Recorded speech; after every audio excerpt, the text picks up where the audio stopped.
प्रदेश प्रभारी कुमारी शैलजा जी इस वक्त हमारे साथ हैं, उनसे जानते हैं। मैडम, घोषणा पत्र को कैसे देखते हैं और कितना विश्वास है कि इस घोषणा पत्र के आधार पर आपकी वापसी होने जा रही है?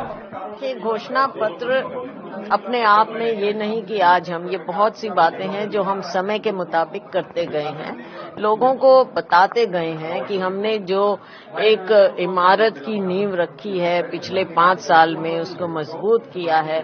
आगे उस पर एक और अच्छी इमारत छत्तीसगढ़ के लोगों की बनाएंगे, तो चाहे उनकी शिक्षा की, बच्चों की शिक्षा की बात हो, उनके भविष्य की बात हो, और चाहे स्वास्थ्य की बातें हो, चाहे यहाँ पर लोगों को सुविधाएं देने की बात हो, गरीब को, महिलाओं को, हर तरह से किसान को हम और ज्यादा मजबूत करें, तो हम वन उपज की बात है, तो हर तरह से हम लोगों को सक्षम करें और लोगों का पैसा लोगों की जेब तक पहुंचाएं।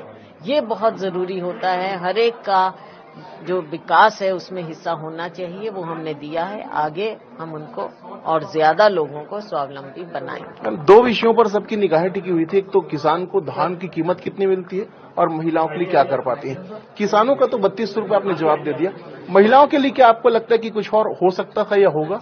महिलाओं के लिए हमने बहुत किया। आप ये बताइए कि आज के दिन जो महंगाई की मार मोदी जी ने मारी है सभी पर, वो सबसे ज्यादा तो महिलाओं पर पड़ी है ना।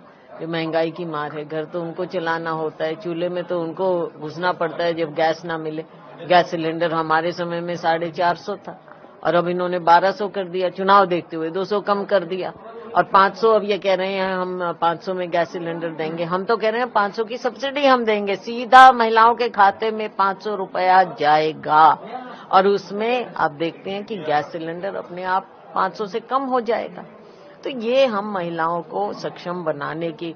फिर बिजली की बात है, जैसे 200 यूनिट बिजली हम फ्री करेंगे तो उससे महिलाओं को भी फायदा होगा। शिक्षा की बात है तो उसमें लड़के लड़कियां दोनों हैं।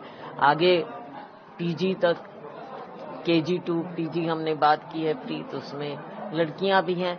उसके बाद जब ऋण देने की बात है युवाओं को, तो उसमें युवतियां भी हैं, वो भी अपना काम शुरू करें। तो महिलाओं के लिए, और फिर महिला समूह के ऋण माफ करें। तो महिलाओं के लिए बहुत कुछ किया है। लेकिन इसके अलावा भी मैं कहती हूँ, लोगों का जो भरोसा है उसको बरकरार रखना है। आने वाले समय में सरकार बनने के बाद अगर कुछ और होगा वो भी हम करते जाएंगे। मैम, अंतिम सवाल है, आप पूरे प्रदेश का दौरा कर रही हैं, आज पहले चरण के लिए प्रचार भी थम गया, कितना विश्वास है, क्या कहेंगे?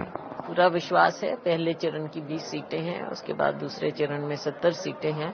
हमें पूरा विश्वास है क्योंकि लोगों के बीच में हम गए हैं, काम करके दिखाया है, तभी है कि पूरे देश भर में सब लोग कह रहे हैं कि यहाँ पर फिर से कांग्रेस की सरकार बनेगी। तो छत्तीसगढ़ में फिर से कांग्रेस की सरकार बनने का भरोसा जो है प्रदेश प्रभारी कुमारी शैलजा जी जता रहे हैं। कैमरामैन इकराम कुरैशी के साथ गौरव शर्मा, 24/7 रायपुर।